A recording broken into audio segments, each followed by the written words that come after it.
Hey, Packers fans, welcome into Packers News, live from London, the UK edition. I'm Ryan Wood alongside Pete Dougherty. We are here, Pete, at the makeshift home for the Packers. They just had their Friday practice. They played the Friday song today. It felt a little bit like home in Green Bay, but a very, very different week. It's a brutal schedule. You know that this is the toughest schedule any NFL team can take, the toughest road trip. Pete, how you hanging in, man? I am a tired old guy. That I'm is a tired, less old guy, but that still old. that is how I. So we were basically on the Packers travel schedule. They had a Yeah, direct flight from Green Bay, and they left at like I don't know, like 5:30. I think it was 5:45. We went from Green Bay to Chicago. We left Chicago, I think, at like 5:45. Right? Wasn't it right in there? yeah. So we're really similar schedules, and you and I were talking. I usually sleep on planes. I couldn't sleep on this. I wrote a column and I couldn't sleep at all, and I'm kind of wiped out right now. Yeah, I So I can had only imagine how players feel. It was like I talked to Lazard.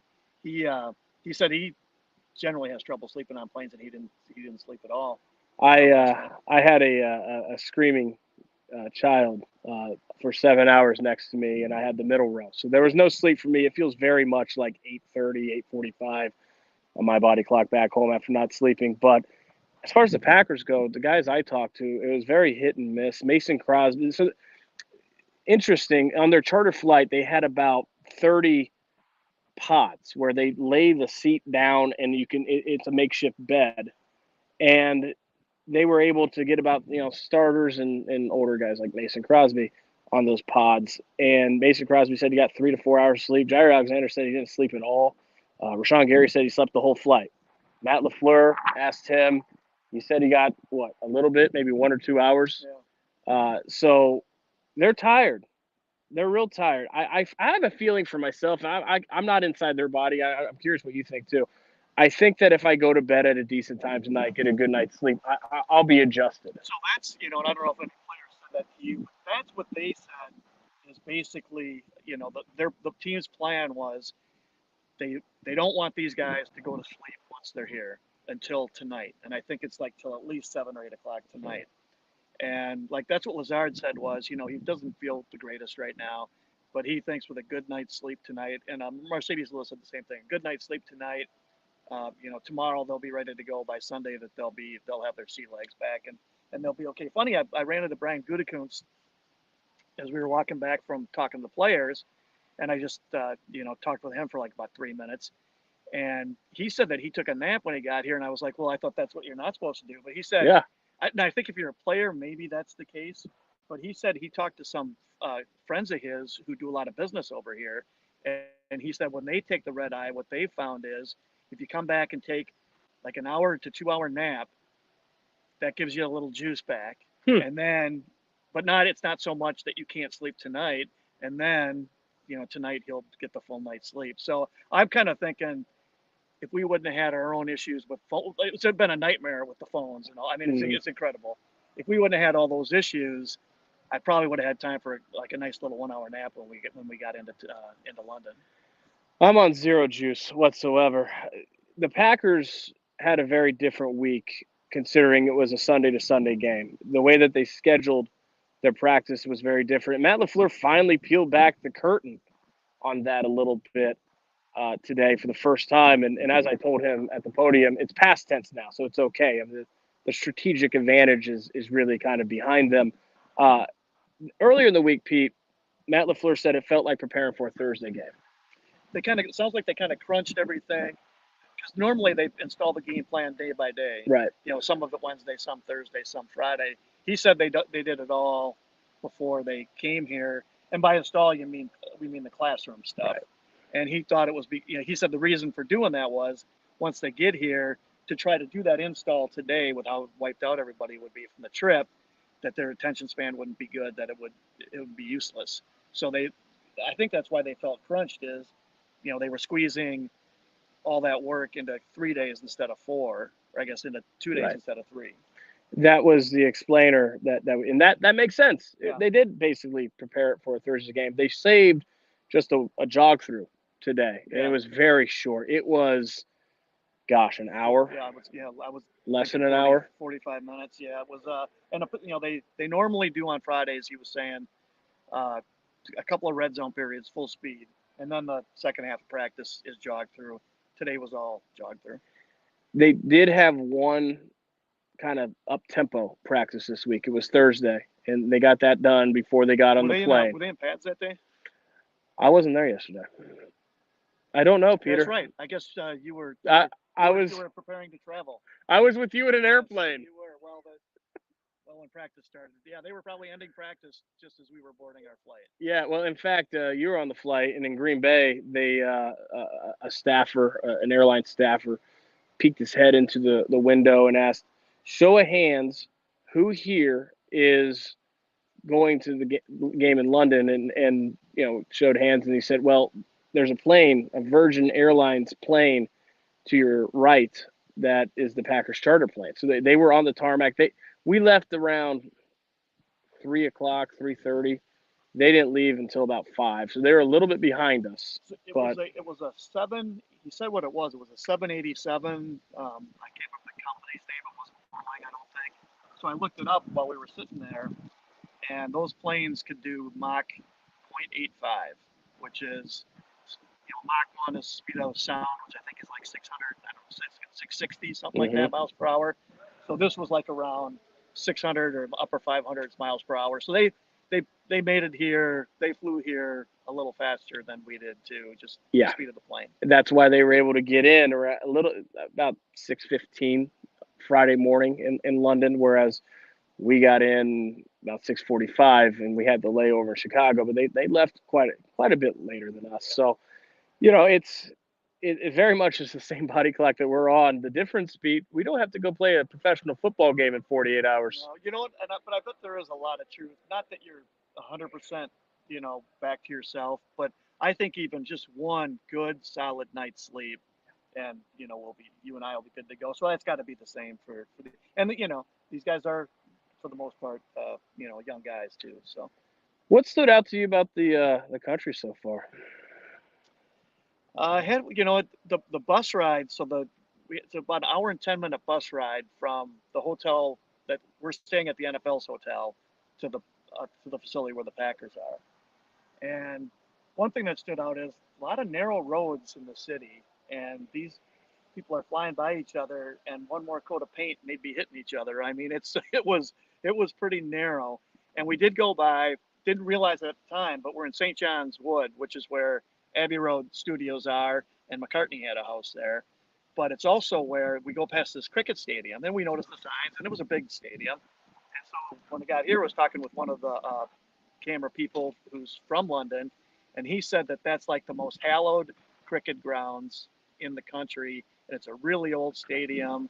And then we started talking about cricket and how much money those guys make, and it was kind of interesting, talking about because that's a sport that's just nothing in the states. It's a big sport here. Football, American kind, is a sport that the NFL has been trying to promote and to get a globalization impact here in Europe. And I thought it was interesting.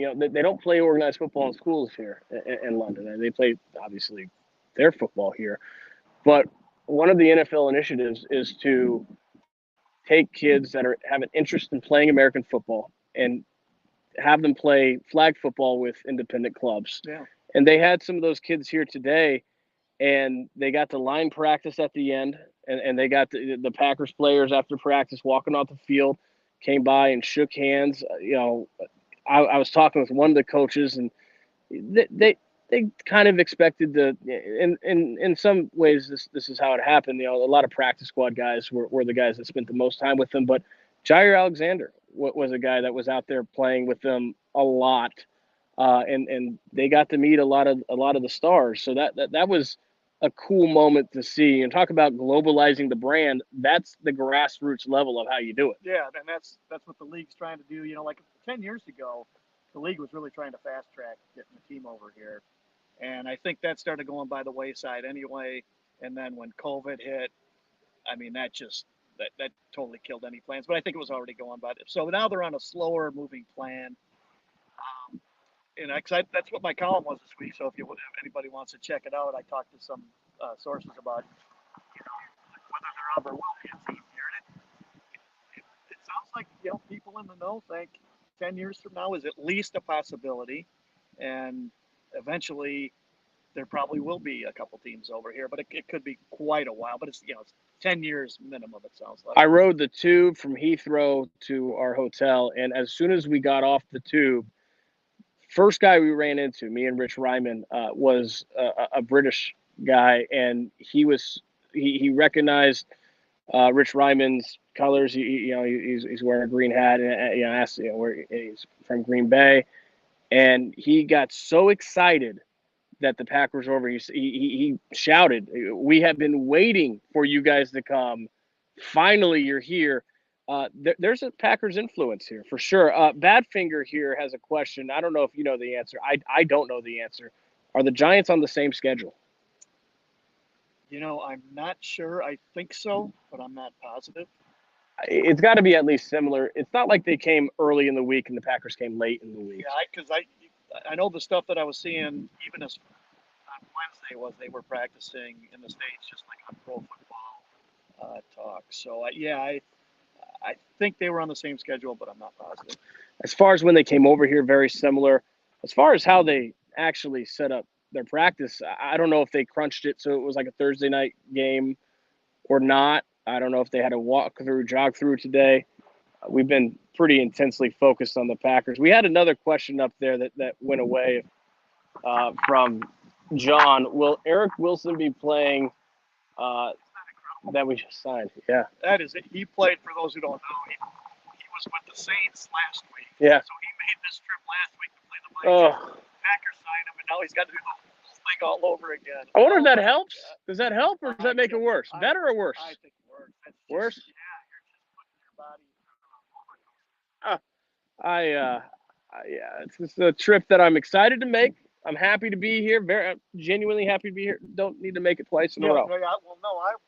I would be fine not having to do this, again, to be honest with you. Yeah, so Jacques says, I saw everyone is practicing. What is the chances the full squad available for the game? So everyone was accounted for today. Devontae Wyatt did not have a helmet.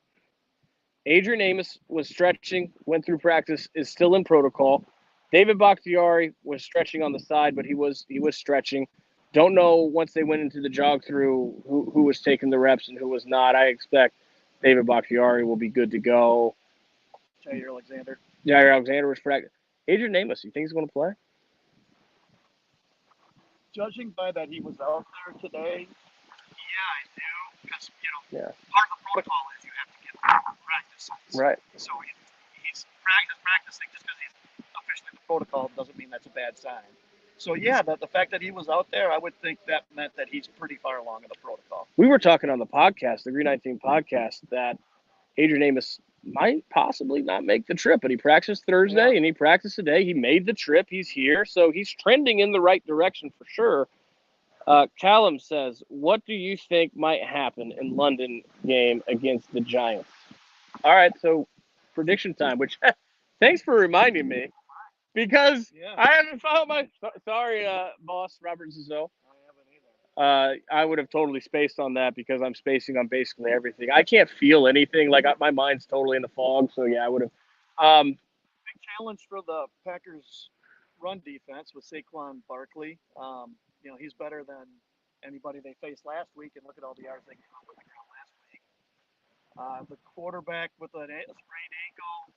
Sounds familiar, doesn't it? You kind of get the sense he's going to play. Yeah. Daniel Jones. Unlike Mac Jones last week. Yeah, but his mobility is such a big part of his game. You wonder how limited he'll be because his ability to run is one of his better weapons. So. It's a big part of the offense too, because this is a Giants offense that it doesn't throw the ball. It's terrible. Hard not to pick the Packers in this. Yeah, it is.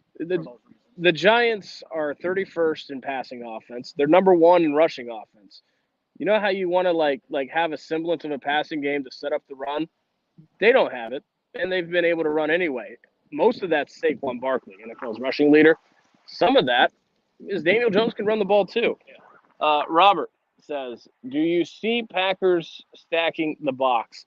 I'm curious what you think, but I think that this will be the most base that they play all season. Yeah, I too wonder whether, I'm thinking it might be, even though LaFleur talked about stacking the box in his press conference on whatever day it was, that Wednesday it must have been. I wonder if it'll be just more different personnel, more run-oriented personnel on the field rather than bringing the safety up. Some maybe even playing a couple, their three biggest defensive linemen in base together instead of having Lowry out there. I mean, it's just, a possibility. But yeah, I'm thinking it'll be more a personnel thing. Not watching it'll be, 8 in the box the whole game. But yeah, bare minimum, I think we agree they're going to have beef up there because you have to against Saquon Barkley. John asks, when will Samori Toure get to play in the offense? Maybe next season? Yeah, well, injuries are inevitable, but I don't even know if he's the first guy. Has Winfrey been active every game? No. I don't think so. No, because they've had 4 games. So yeah, right. So Winfrey's probably still the first one, the first call up, even though Torrey's on the 53. Yeah. Winfrey's the guy they'd rather have out there to help in the game this season. Winfrey has more snaps than Samori Toure. And I remember Aaron Rodgers saying on the day after cutdown day that the makeup of this initial 53-man roster, which has really not changed much, was that at the bottom of the 53-man roster, you had players who were effectively going to take red shirts. Samori Toure is one of those guys. Jonathan Ford, Rasheed Walker, all 3 rookies drafted.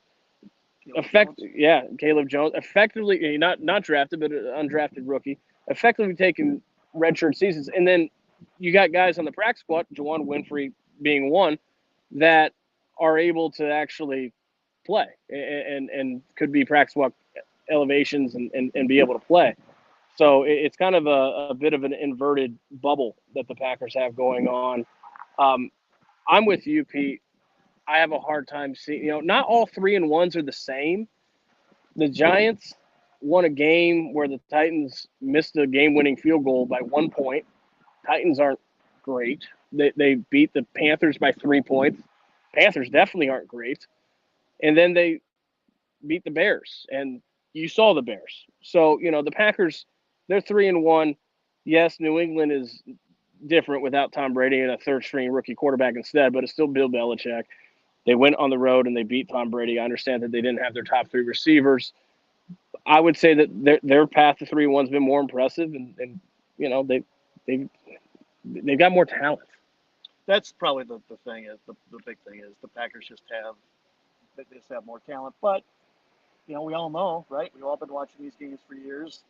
That even when there's one team more talented than the other, the difference isn't that big. And you come out flat, you just make a couple bad mistakes, and all of a sudden you're in a fight for your life. Just think about last week, that game was totally in doubt deep into the fourth quarter. Matt LaFleur was, I guess, cranky, be the right word, all week. Put on his happy face today and kind of did his best to embrace this country. And one of the things that I sensed listening to him was that he was kind of in professorial mode. It's hard to say that word when you haven't slept. And was kind of educating a little bit. One of the things he said, in this league, anybody can beat anybody all the time. You have teams that you don't expect to win a game, and they beat a team that you don't expect to beat. It can always happen. Yeah, and it is. I mean, it's a weekly occurrence. Yeah. It really is. Badfinger wants to know, is the field surface artificial or natural grass? It's artificial. So yes. From checking this out, if I have this right, so this is the Tottenham Hotspur Stadium, which I think the NFL kicked in some money to help build the stadium. And the base field is the NFL field, and it's artificial turf. And then they can roll in the grass soccer field. So they just fold that up and they roll that out. And underneath is the field turf or whatever turf they use for that. Hotspurs is such a great name. San Antonio's professional basketball organization really missed out not naming that. Hotspur means, I wonder. Look that up. The San Antonio really missed out on that one. Tommy wants to know, Bangers and mash for dinner. What are we going to eat? So is mash? Is that potatoes? I don't even know what bangers is, to be honest I with have no idea. Yeah, he's speaking. It's not hard to do. But I have not had a sip of tea nor a bit of crumpets. Did have a biscuit earlier, if you know what I mean. Tommy, you two gentlemen are the best. Have a great trip. Be safe. Go. Tommy. very kind of you, Tommy. Tommy's a sweetheart. I appreciate that. Any signs that Tunyon's snap count is going to increase anytime soon? It's increased every week. Yeah, that's kind of the trajectory he's on. And when Cassidy and I do our talks and when I do chats, I go into this a lot. But a couple years ago, I talked to a doctor about ACLs, and he said the reason, even though guys can come back and play after 9 or 10 months, the reason they don't really feel like they're close to their old selves for at least a year is that from months 9 through 12 is when your new ACL is regenerating nerves. Because when you put in that new ACL, they cut a piece out of your patella, put it in there, it doesn't have any nerves. And so it takes that full year for all those nerves to regenerate. And that's what sends the signals to your brain about where your knee is in space. And it's something you're never conscious of, but it's obviously a really important part of athleticism. So that's the schedule that he's on. Yeah, and I found it interesting Wednesday. Robert Tunyon practiced when David Bakhtiari and Elton Jenkins got an off day. His knee has been responding the best of the three. He told me a couple weeks ago he had a clean tear. There was no other damage. He doesn't have to worry about swelling. He was going to wear the sim machine on the flight, but it was a really simple injury for him when it's not always that way, as And you know. he'll be a year removed from his surgery, I think, in like another month or October so. 28th. So that's the trajectory he's on now. My ear pod just made a sound like it maybe has run out of juice, so people may not be able to hear me. I'm not sure if they No, can. they can. It's running out. It's running out of juice. Not Okay. completely ran out of juice. A lot of letters and numbers that I can't say in order because I haven't slept says that's Lord's Cricket Stadium. It's the most famous cricket stadium in the world. They played there since 1814. That's the thing with this country. It goes so far back. And I know I'm stating the obvious, like sky is blue, but when you really think about it, it is I wish really something. It's a shame we just don't have time. I would have Yeah. liked to have stopped and been able to take a little peek around. It was pretty cool. Now that you say that, that is what the guys were saying was the name of the stadium. It was pretty neat. It's a really and cricket is a huge sport here, so it was, it's a historic venue. It's kind of, I'm sure, the same to them as Lambeau Field is to people in Wisconsin and Green Bay. Robert asked, do you think there is any changes in the O-line this week? Great question. What do you think, Pete? It sure doesn't sound like it from what Stenovich said, right? It doesn't. Sounds like they're keeping Jenkins at right tackle unless he was being, trying to fool everybody. But it sure sounds like Jenkins is staying at right tackle. What's your opinion of that? I would move him to guard and I'd put Nyman at right tackle. But I was really surprised to hear him say, right now our best option is Elton Jenkins at right tackle. Look, Elton Jenkins, when healthy, when fully good, at his full apex of his game, he's one of the best offensive linemen in football, period. He hasn't been that yet, and he's had a turbulent transition to right tackle. He gave up 2 sacks against the Bears. He gave up 3 pressures, with one of them being sacks against Matthew Judon last week. It's been turbulent, and Josh Nijman can play. Like, I just feel like inevitably at some point they have to put Josh Nijman at right tackle. And the one thing where Jenkins still has been good is he's run blocked really well. And so to have him inside in the run blocking, have him, Myers, and Runyon's playing good football. That's a really, really strong center guard combo. So that's the way I'd go. I mean, they get paid to make these decisions. But then, last year I think about it, they're the one they put Dennis Kelly out there and Yank Nyman, and I'm not sure that was the right. I don't think that was the right decision. So they're not. They are capable of making mistakes too. Quick fire. What's the weak link of this offensive line? I don't think there it was right tackle when Newman was there. I guess Newman's the weakest of the 5. Right guard. Where's Elton Jenkins' best position? It's guard. So can Josh Nijman play a tackle? He can. So I just feel like it's inevitable that you put Elton Jenkins at your weak link. You put a tackle who can play tackle at right tackle, and you knock off two birds with one stone. It's time to land this plane, Pete. Before I do, we have one more. What's that? We'll do one more question. bangers is sausage. Mash is mashed potatoes. Okay. Okay. You know what? The one thing I do, I want to get some fish and chips over here. I've heard that's pretty good. Before I do, I am going to take a page out of our beloved colleague, Cassidy Hills. But there's another one here. All right. I'm glad you guys all made it over there safe. Enjoy. Thank you, Robert. Appreciate it. Take a page out of our beloved colleague, Cassidy Hill's book. 60 seconds, but I want to steer it a little bit. What, other than the game, are you most looking forward to in your time here in London? Two things. One is Abbey Road Studios. Yeah. See where the Beatles made their magic. And the other is to just sit in the pub for a couple hours.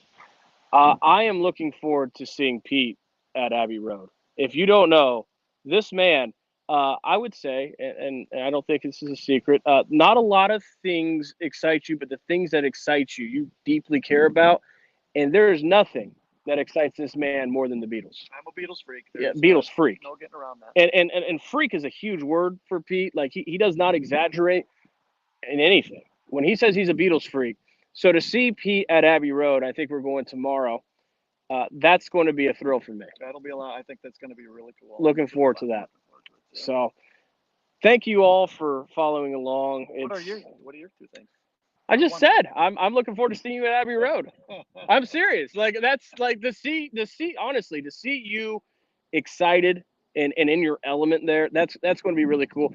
I got a call from my son, my 10-year-old who is obviously back at home. So excited that I'm going to get to go see Buckingham Palace. So I think for me, the thing I'm looking forward to most is taking a bunch of pictures and sending it to him. Let's remind everybody we'll be doing another one of these from Buckingham Palace tomorrow. It'll be late afternoon, so later morning, mid morning, Wisconsin time. Yes, live from Buckingham Palace tomorrow. It's pretty cool to be able to say that. It's neat to be over here. It's going to be neat to see. Such a weird week for both teams, right? I mean, we talk about the Packers. It's just like that for the Giants. It's going to be interesting to see which team can come out and put their best foot forward in this beast of a road trip. We'll see soon. He's Pete. I'm Ryan. We'll have full coverage for you on Packers News. Make sure you check it back later. And obviously the Facebook Live tomorrow from Buckingham House is going to be a lot of fun. Until then, thank you so much for following along, everyone. We really appreciate it. Take care, everybody.